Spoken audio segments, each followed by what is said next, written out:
A ver, el ponente necesita poca presentación, es José Manuel Rodríguez, pero para mí lo que a mí me gustaría destacar es su formación científica. O sea, para mí cuando le conocí de la filatelia una cosa, y luego hemos conversado bastante del tema de la formación científica. Ha realizado estudios superiores en las universidades Complutense de Madrid, Ciencias Físicas, y en la Politécnica como ingeniero aeronáutico. Su vida profesional la dedicó a la investigación, al desarrollo de generadores eléctricos para automóviles en FEMSA, también después ingresa en AI Ibérica como director de la oficina de Madrid, ha sido el director de planificación y personal de Cianamid Ibérica, y en 1991 funda la casa Agustín Clark Associates Consulting, consultoría de organización y recursos humanos. Profesor de posgrado y máster en varias universidades españolas, ha sido presidente y miembro de varios consejos de administración. Y en su faceta filatélica, que ya esto sí conocemos todos, pero lo dejo como constancia para nuestros amigos de fuera, ha sido presidente de la Sociedad Filatélica de Madrid, iniciador de estas conferencias SOFIMA PESOFI, fue director de España Coleccionista, la revista de la Sociedad, es jurado FIT, Team Leader, Enteropostales, y jurado nacional de Enteropostales y de Historia Postal. Fue presidente de la Comisión de Enteropostales de FESOFI, sus especialidades son los enteropostales españoles y la historia postal. Ha ganado varias medallas de oro, oro grande, tanto en España como en el extranjero. Ingresó en la Real Academia Hispánica de Filatelia y Historia Postal en 2001 y es actualmente secretario de la misma, miembro de la Academia Europea de Filatelia. Te dejo la palabra y te voy pasando las diapositivas. Muchas gracias.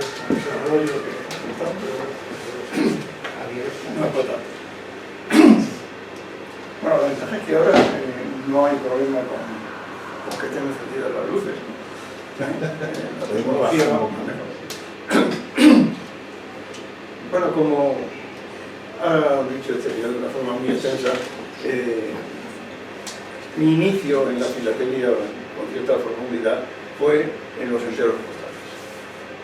Lo que ocurre es que los enteros postales, como todo, a mí lo que me ha intentado siempre en esto de la filatelia es la postalidad de las cosas, es decir, el uso postal. ¿Para qué estamos aquí? Evidentemente los sellos y todas estas cosas nunca se hicieron para que nosotros nos divirtiéramos, sino para prestar un servicio de comunicación. No olvidemos que hasta 1850, de esa época, cuando aparece el telégrafo, la única forma de comunicación que había era el correo. Y el correo era lo que establecía una forma de conexión y de cohesión en la sociedad, a nivel local, nacional, internacional, etc. Bueno, después de esto, ¿qué quiere decirse? Que en los enteros postales fui descubriendo la historia postal. Al final la historia postal es mucho más divertida que los enteros postales, porque tiene muchísimo más naturaleza. Entonces, dentro de esto hay un ámbito que me ha interesado siempre, que era el tema de los franqueos reclamados. Es decir, cuando una carta, un envío postal, un producto postal, circula con menos o insuficiente cantidad de franqueo o de tasa que el que correspondería a sus características. Digo esto porque, muy bien, en 1850 empiezan los sellos. Evidentemente, una insuficiencia del precio o la cantidad de sellos que necesitara la carta, evidentemente era objeto de una tasa adicional. Pero es que antes también pasaba. Es decir, luego profundizaremos un poco en ello. Las cosas pasan, pero también lo que ocurre es que las metodologías cambian y también cambian las herramientas. Para las tasas se marcaban con una determinada cantidad para saber qué importe tenía que pagar normalmente o bien el destinatario o bien el remitente sobre la cantidad que había de franqueo previo en el objeto postal. Bien, para ello se establecieron marcas, se establecieron cuños, etc. Pero también, antes, en origen, al principio, pues las marcas eran manuscritas. Eran lo que tenían a mano.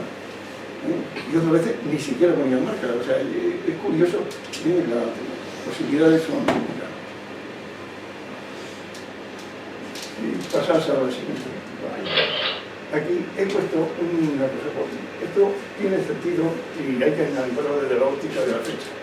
Es decir, he analizado los 5 primeros años de implantación del sello en España, desde 1850 a 1856. Llamo vuestra atención a que no siempre el franqueo fue obligatorio. O sea, el franqueo fue obligatorio en su totalidad a partir de 1856. Hasta entonces fue una época donde convivían las dos alternativas y ambas eran legales. Salvo que alguna carta que tuviera que llevar franqueo hubiera que reclamar un franqueo adicional, por surgido.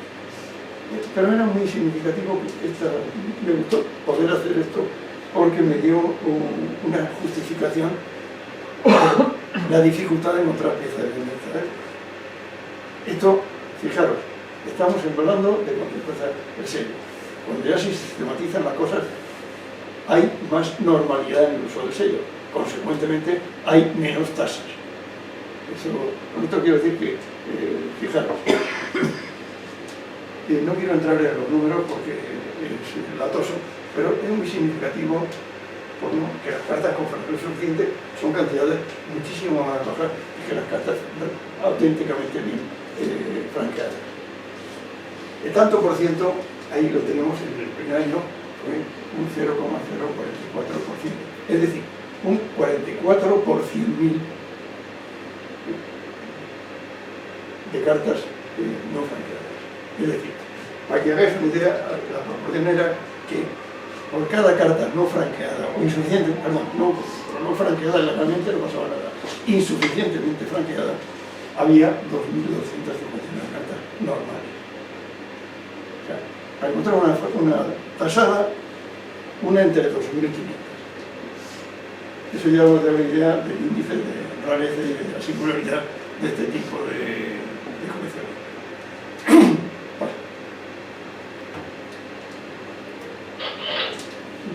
Claro, ¿cómo la gente tenía que estar informada? Estamos empezando y la gente no estaba bien informada de cómo tenían que funcionar las cosas. Y tenéis así, que fijaros, se hicieron, por ejemplo, aquí en 1895, un indicador de correos, de guía para el público, donde hablaba de las disposiciones que había y de cómo había que funcionar con la correspondencia. He puesto esto porque de este librito he extraído una frase. Es esta.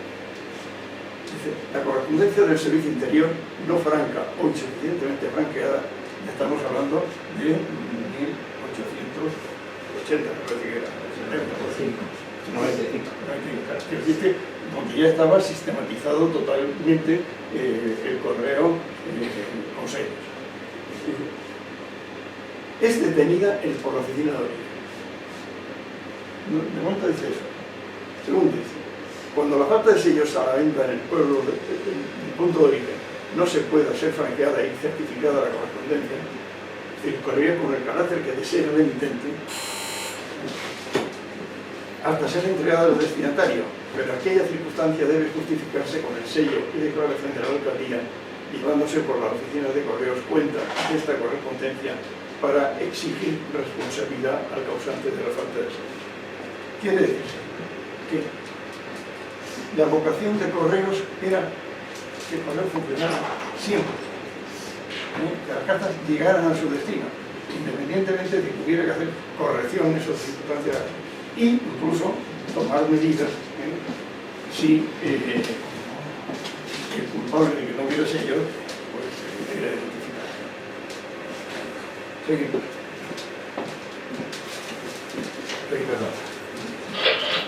Otro para enterrar. Aquí es manual teórico práctico de correos para uso de los oficiales de las administraciones principales. O sea, este ya es un documento formal para los profesionales del correo. Llamo vuestra atención en la fecha en que se hizo este 1870. Ahí, claro. Y en el punto quinto dice cartas insuficientemente franqueadas o sin franquear. No sabe cuál. Dice, cuando apareciese en el buzón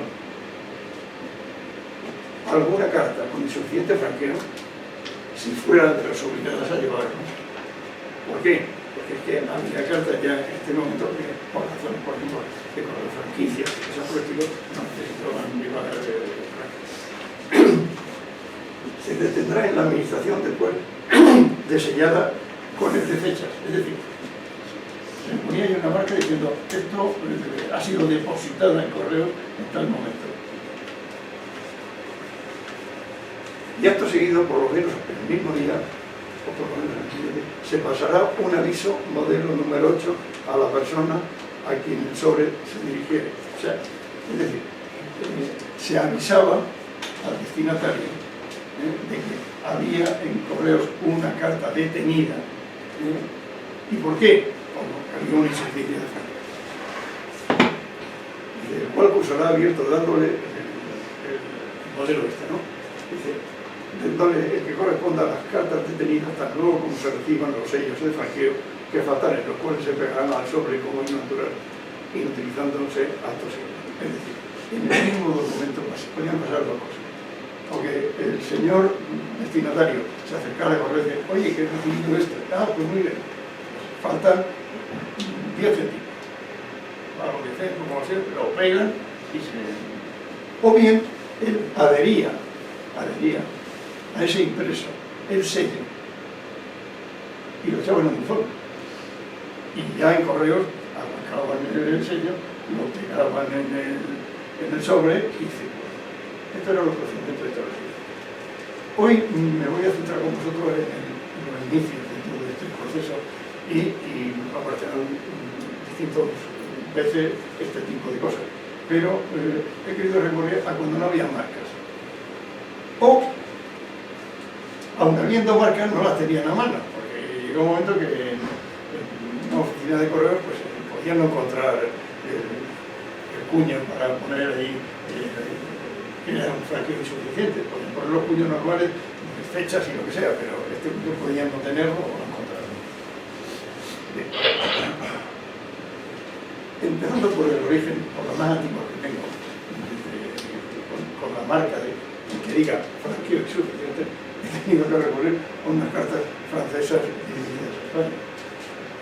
Ahí que tenemos esta carta, claro, ahí como se la ponen puesto, el siglo XII, así que esta circula y aquí, fijaros, esto es lo más simple, afranchissement y cesar. Circulado de portugués el 25 de mayo de 1875 acá, llega unos días después. Franqueado con un sello de 20 céntimos, con la marca manuscrito y una marca de tampón en rojo, con el mismo texto. ¿Qué quiere decir eso? Que seguramente en la oficina de origen no la encontraron, pero cuando pasó por la oficina de cambio la pusieron para formalizar este detalle, ¿no? Y la marca 12, esta manuscrita, no hay que quitarlo a la falta. Claro, cuando llega aquí a España es cuando le ponen el 12 de junio y lo paga el destinatario. Es curioso porque aquí hay que recurrir al estudio de los convenios internacionales que había en cada caso. Aquí era muy curioso porque una carta no franqueada había que pagar 18 cuartos hora el equivalente de 18 de franqueado. ¿Qué ocurre? En este caso, la tasa sería 18 menos los 6 francos, los 6 cuartos, a los que equivaldría los 20 céntimos de franco. En total, 18 menos 6, 12 cuartos. El cálculo de los 12 que aparecen ahí. Basta. Otra. Esta es lo mismo. Evidentemente, como es una cosa manuscrito, pues cambia la grafía, cambia todo, porque eso depende. Pero lo divertido de este asunto es que esto no fue tasada. De esas cosas que pasan. A pesar de que el aviso era... el cálculo es el mismo, por tanto no tenemos que poder hacerlo. Creo que es también equivaldría a poner la cantidad suficiente, pero como no funcionó, pues no funcionó. Otra, este aquí poniendo el nombre. Bien. aquí lo que ocurre es que, no, vale, es el caso mismo, no entramos en perder el tiempo, pero Es decir, perdóname, José Manuel, entonces, lo que faltaba por pagar lo pagaba el destinatario. siempre. Pero eso es un drama. Es decir, si el remitente pone la mitad de lo que tiene que poner, pues debería retenerse en correos y exigírselo al remitente. Pues no, entonces la norma era que para no parar la carta, la echaban al correo. Y va en un acuerdo internacional. Vale. ¿Por qué? Es que estamos aquí hablando de cartas que tienen distancia y porque está cerca. Y estamos hablando pues de un poco largo. Este es efecto reminiscencia del pago anterior, del pago por destino. Entonces Sí, sí. es el periodo todavía. No, pero por ejemplo, La casa siempre va a pagar el que recibe. aquí no estoy poniendo las marcas, o sea, las cartas que tienen, no ya la marca manuscrita, sino que tienen tampoco, porque por ejemplo, en cualquier pues tengo cartas que vienen, pues, que te dio Montevideo, que vienen de otros sitios más distantes, de Malta, y que vienen o sea, de sitios donde si se retiene la carta acaba, si no desapareciendo, por lo menos perdiendo la actualidad, porque desde la marca de salida hasta la marca de llegada no podían pasar 2 meses. Francia tenía la práctica de poner revue y abrir la carta ya de manera autorizada para identificar quién había enviado y regresar al remitente para decirle tiene usted que pagar un extra. Eso era práctica francesa, no sé si aquí en España se hacía o no. No. Pero la práctica francesa era esa, pero en este caso dijeron, vamos aquí a suficiente que pague el que reserva. Porque esto lo ha previsto sin el No, pero esto es correo internacional. Sí, sí. Es decir, esa norma francesa Pues es local. ellos separan para correo interior. Pues tengo una carta de la 1850 dirigida a Perú que va con ese tema de revue y dice, aunque vaya internacional, voy a O porque buscar... el porte era muy caro o algo, por alguna extraña, o por algún convenio especial con Perú. Eso es el convenio, puede ser el Eso convenio ya con de Perú. repente que nunca no se hubo. descubre. Entonces, De acuerdo, estamos hablando de... aquí, la verdad es que, fijaros, el estudio de esta carta es complejo siempre. Sí. ¿Por qué? Porque los convenios no siempre están claros y lo que es peor, hay convenios que cambian. Entonces la gente no llega a darse cuenta de ese cambio. Y hay otra cosa muy divertida, como no la vamos a contar aquí, pero en la continuación que ha puesto este señor, hablaremos de ello porque voy a hablar de correspondencia internacional pesada.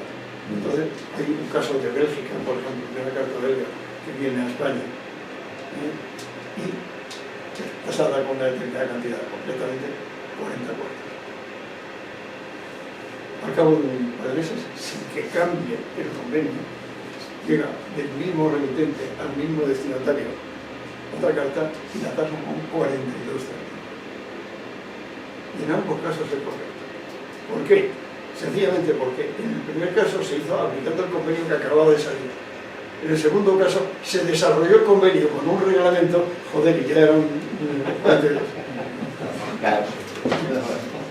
O sea, quiero decir que, por eso digo que es bastante divertido, porque estas cosas son lo que nos entretienen. Por flexibilidad de profundizar y encontrar justificación a este tipo de cosas. Bueno, ya, ¿qué se hacía? Muchas veces, estoy hablando ya básicamente de la correspondencia española, pues se ponía el sello que faltaba con la indicación que fuera. Aquí este es el más antiguo, el sello suelto que tengo, que es de la versión de 1870, que como veis con sello reclamado.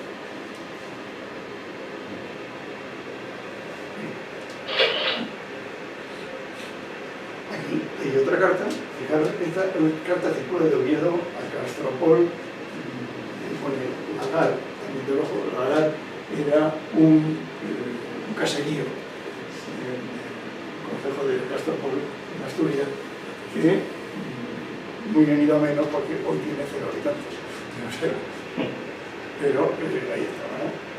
Y esta es una carta oficial que viene aquí con su marca del gobierno colonial de Oviedo. Pero no se aceptó como franquicia. Y entonces ahí viene la tasa T0,15 que pagaría el destinatario. Marca marco esta. Estamos trabajando. Sí. Otra. Fijaros, el mismo emisor, el mismo destinatario. Y ahí ya sí les pareció mal. Y esto sí se aceptó. Es curioso porque aquí, por lo menos, fijaros, esto es lo que sabéis mucho de correspondencia oficial, lo que se controlaba era el peso. Y ahí arriba tenemos una marca que pone 15 gramos. Aquí a la derecha. O sea que se podían dar todo tipo de situaciones. Bien. Otra casa también con los mismos problemas de dificultades de interpretar las franquicias. Esta carta circula de Ayamonte a la de la Musa, 5 de marzo del 83, con fecha de trigo, con un error invertido el número de líneas. Y una marca artesanal que evidentemente equivale a lo que llamaríamos una chapucilla personal, ¿no? Sin remitente, se reclamó al destinatario en las tarifas de enero del 83. Esta, pues, esto va de Navia a Avilés en febrero del 86, se remite sin franqueo, porque se tasa en destino, según la tarifa de 82. Y marca T015 nació.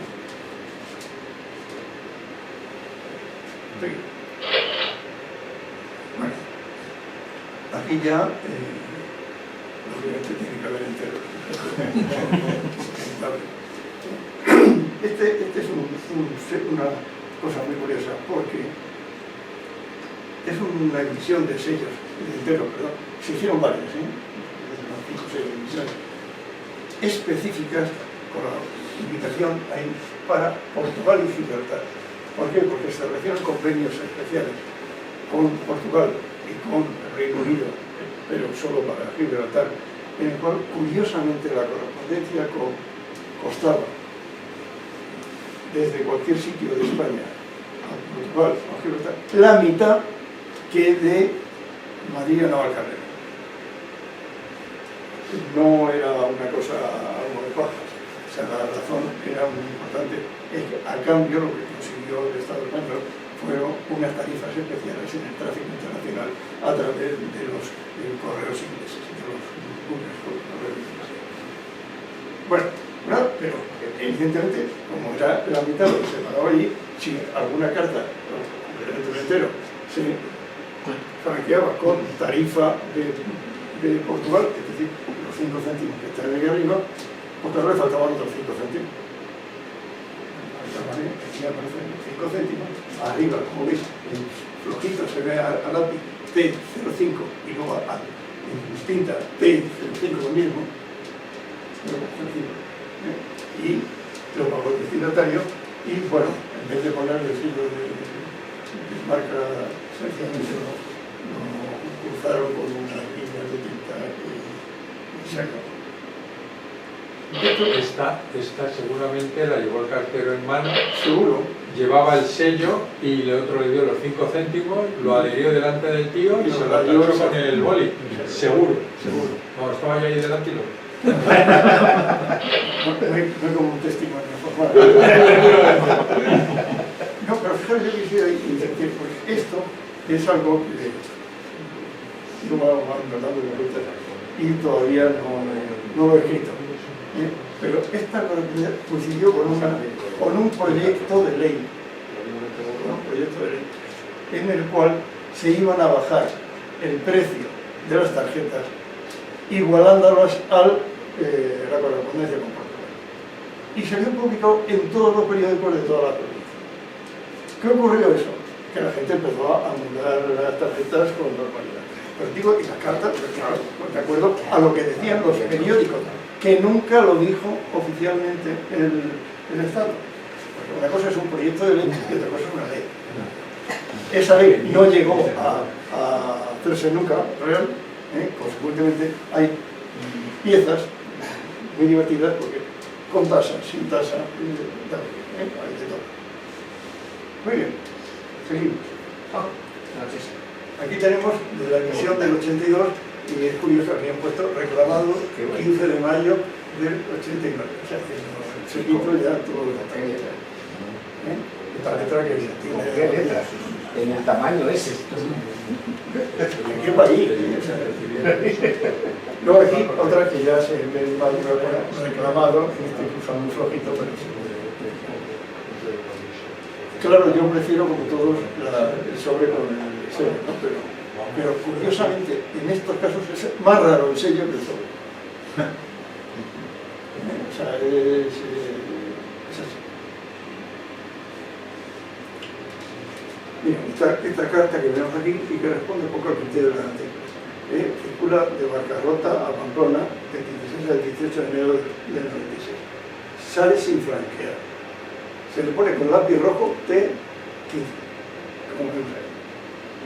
Y se tasa el destino con 15 céntimos, pero para que quede claro se pone reclamado. Según la tarifa que era aplicable, que era de 1882. Sí. Aquí, en la emisión de los claro, el manuscribir tiene su gracia, ¿no? Porque lo mismo que en el anterior hemos visto como buena letra, que ponía sello reclamado, se reclamado y ponía la fecha, aquí pone los sellos reclamados. Y ahí, pues, para reclamado que era lo normal.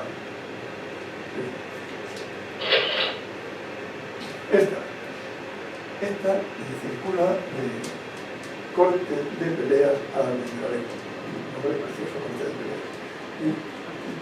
Pero aquí es donde se aplica lo que hablábamos de que no hubiera sellos en origen. Y aquí, como veis, hay una leyenda en la que dice no hay sellos en este estado. Para justificar quitar la carta al buzón sin sello. Porque llamamos vuestra atención a una cosa. Los sellos no tenían que estar en la oficina de correo, necesariamente. Y más aún en los pueblos. El monopolio de la distribución de los sellos lo tenía Tabacalera. Y lo ha tenido hasta hace unos años. Tan es así que los sellos que había en las oficinas de correo se los compraba Correos a Tabacalera.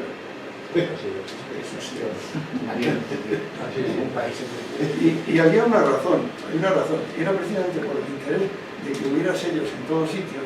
Entonces se le encargó este asunto de la venta de sellos a lo que se llamaba entonces la Sociedad Estatal de Rentas Estancadas, que vendía cosas que eran monopolio del Estado, que muchas veces se aprovechaba para cobrar impuestos, como es lógico, en todos sitios, y que en todos sitios era necesario que tuviesen. Por ejemplo, la SAR. El monopolio de la venta de la SAR lo tenía el Estado.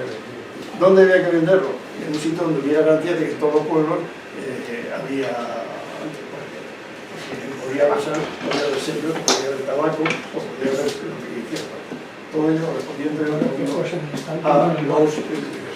la circunstancia. Bueno, por eso es por lo que se llama. Aquí, por detrás se ve que hay una nota que pasa por Santa María de los Barros, llegando de lejos el día 5. Claro que es curioso porque con todo el tinglado, desde el 2 hasta el 5 llega la carta. O sea que el correo, yo enfatizo mucho, el correo funcionaba excepcionalmente bien. Y hay que contextualizarlo en la época y excepcionalmente bien. Muy bien, sí.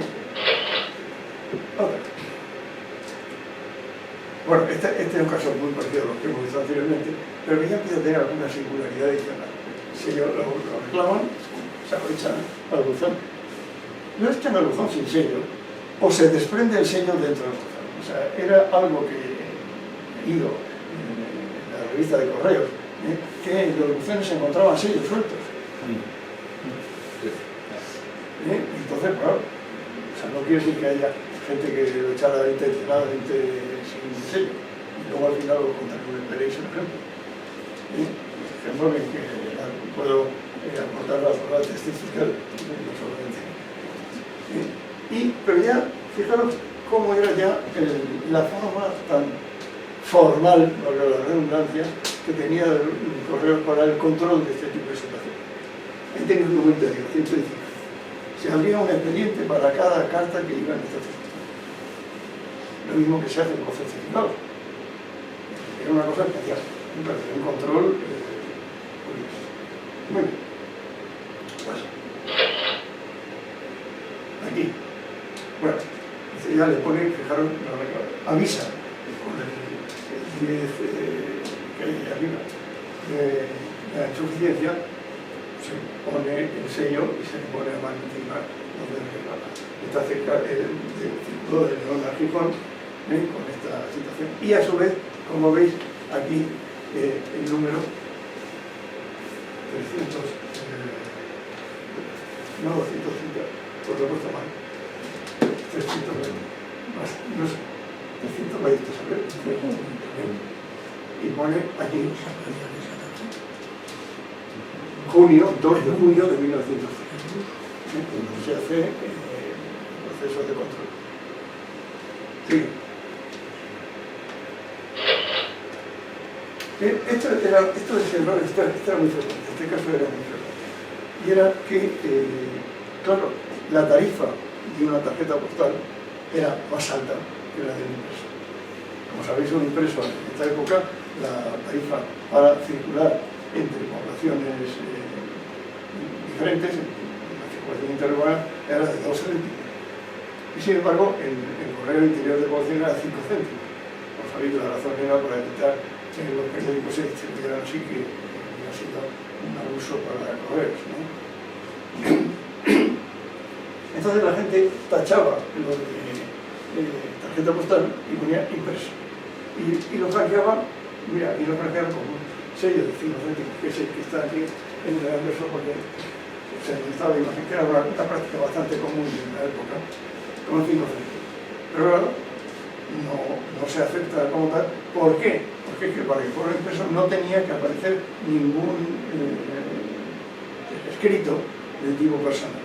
Y había algunas anotaciones puestas ahí, normalmente eran una selección de fotografías, de fecha, de decir dónde estaba, cosas menores, ¿no?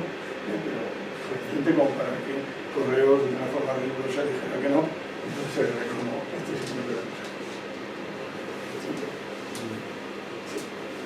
Arriba, ¿no? Antonio, no sé. Está escrito arriba. Pues sí, para que se vea un helium. Muy bien, sí. Súper sensible. Pasa así. Bueno, esta también tiene su gracia, ¿no?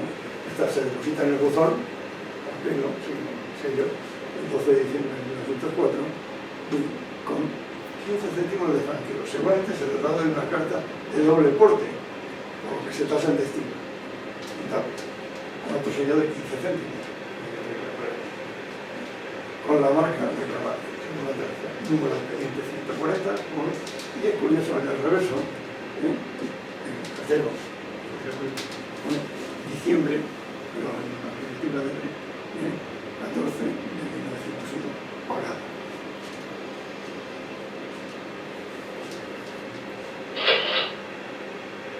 Bueno, esto es una ejemplificación de lo que hemos puesto antes ahí, de cómo se reclamaba ese suficiente franqueo en el impreso que llegaba al destinatario donde entregaba eso. Aquí ocurrió eso. El destinatario llegó y pegó en un papelito azul, como veis, el sello. Claro, al arrancar el sello del papelito azul se arrancó parte del papelito. Y fue el que se puso. Lo que no he entendido de ninguna manera es que hace ese nuevo sello de fundación. No lo entiendo. La lectura que lo pongo aquí, la descripción, se le pone la descripción, tasa 0,05, bien, ¿eso qué? Y fijaros, en vez de poner un sello, o sea, a ver, si fuéramos totalmente coherentes, hay que poner T0,05, correcto. Pues el señor en el papelito, lo único que se le ocurre es que en el papelito, en vez de poner un sello de 5 céntimos, pone de 10. Y entonces eso es por lo que hay ese exceso de... Y luego, curiosamente, se pone a lo de reclamado cuando se no se reclamó. Es el que está ahí. Esa es la única postura que yo entiendo. Pero como no queda muy seguro, pues como hay un interrogante, o si a mí se le ocurre alguna opción. Pero sí, los abogados someten este dictamen a cualquier otro mejor basado en derecho.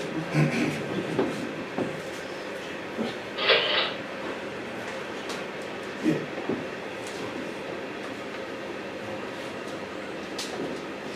Fijaros, este es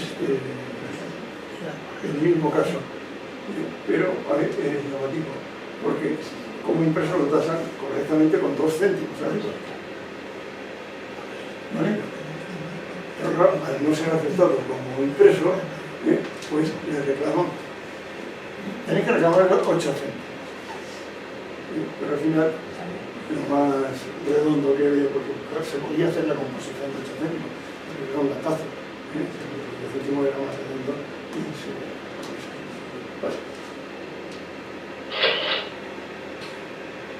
Sí, de distintas emisiones. Fijaros, ya este es del año 29. Esto es la emisión del 35. O sea, que ha podido haberlos... Claro, es más fácil encontrar un sello de aquel con la marca de reclamado. Esto es más fácil que encontrar eso de allí. Eso es un medio pasatiempo.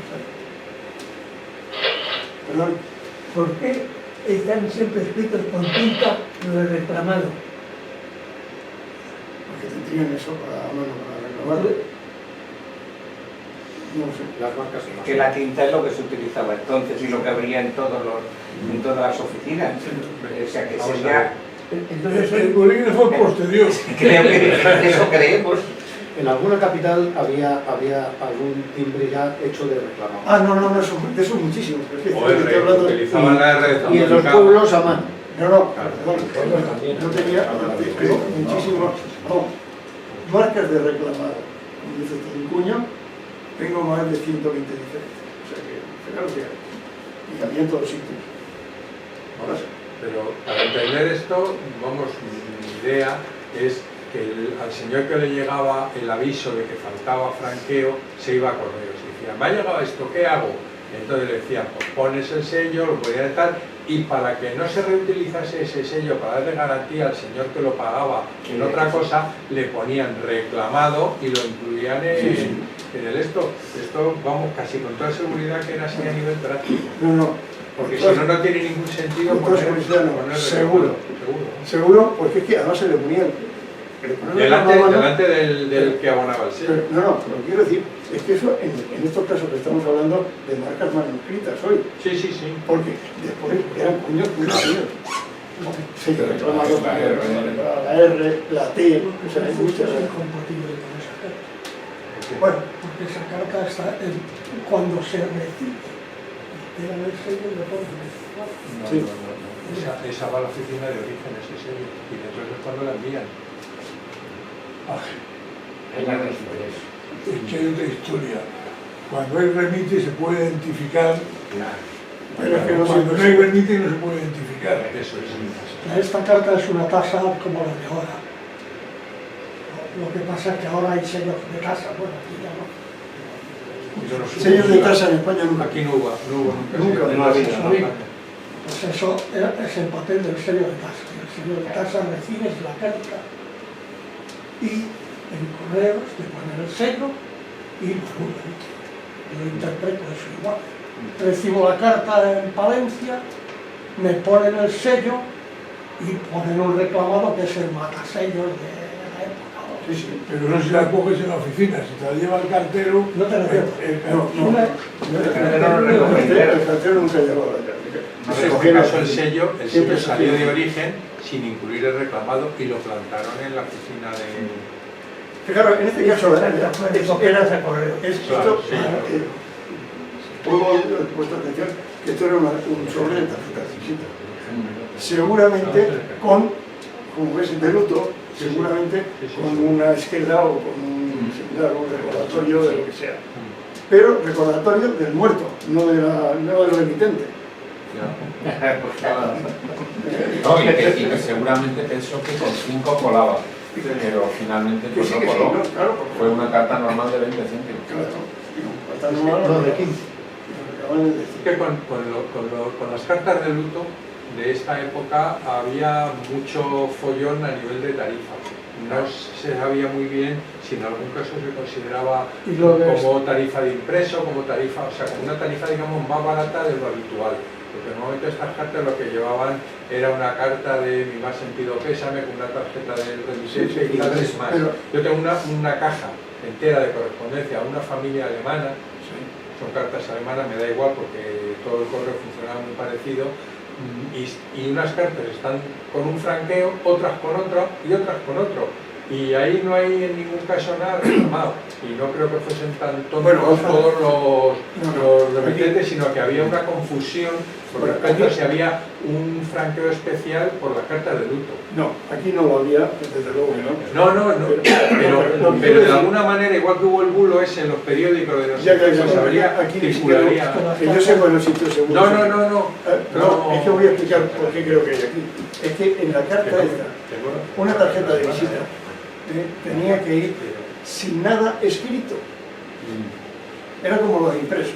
Una tarjeta era una carta de presentación, alguna cosa de esa, una tarjeta sin más.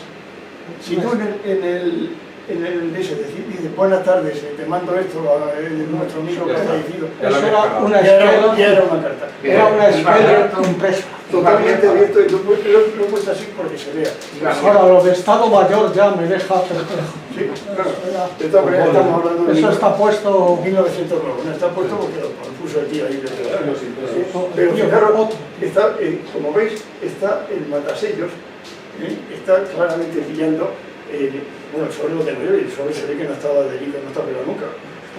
Pero es que podía haberse metido la pestaña allí para... Pero no, se metió cuando estaba circulando por ella, que el matasellos coge esta parte de aquí, que es de la pestaña. ¿Vale? Y luego, ¿por qué no le ponen 10 en vez de 15? ¿Qué es lo que le falta? Le reclaman todo. Le reclaman todo. No 20 céntimos, ¿qué le falta? Falta 20 céntimos. Falta tarifas de 20. Si la tarifa era 20. 15 más, sí. Además No es el doble, es lo que falta. Lo del doble fue muy posterior. En España el doble fue a partir del año 49.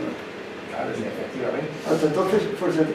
Pero, curiosamente, cuando estamos hablando de correspondencia interior, Sí, estamos hablando de correspondencia internacional de los europeos. Que pues va por los acuerdos. Pasa. Bueno, aquí está, circula el Boquerete a Madrid y se franquea con el sello de 2 céntimos y le pasa lo mismo. Que esa sería la tarifa de impresos y evidentemente no coló. Lo curioso de esta carta es que le pone el reclamado manuscrito encima del sello y una marca que pone Boquerete, Valencia. Son de esas marcas locales muy singulares y que no tienen normalización ninguna. Pasa. Aquí está otra tarjeta de visita que se franquea con un especial móvil de 15 céntimos. Pero no es aceptado y aquí tenemos el 015 de marca manuscrita dando que hay que hacer. Pasa. Esto es otro cero. Aquí fijaros que ya la tarifa internacional era 30 céntimos. Sin embargo, aquí le ponen, como veis, tasa 0,30 peseta. Y estos son 15. Lo que falta era 15, le ponen el doble. Pues este es el principio. Porque ya no era tarifa. Pero en este caso no se pagó. No sé si se no pagó lo sabemos. o no se pagó, no lo sé. Los franceses ponían la tasa. Sí, y que a lo mejor es que no iba a circular. Esa cosa. También puede ser una detenida que no llegó. Eso ya. Realmente no lo sabemos. Claro, estamos hablando pero es muy raro encontrar una carta que en Francia no la tasasen Sí, los sí. sellos de tasa, es muy raro. Pero claro, no, Claro que las hay. lo único que ocurre es que no es de Francia, es que estamos hablando de España 1938 y Teruel, además. Ya. ¿Eh? Sí, que estaban en plena guerra. O sea, ahí el frente de Teruel que estaba- Ni remitente. era intenso. Pues, esta es otra carta, también esta, Bilbao, se reclama aquí.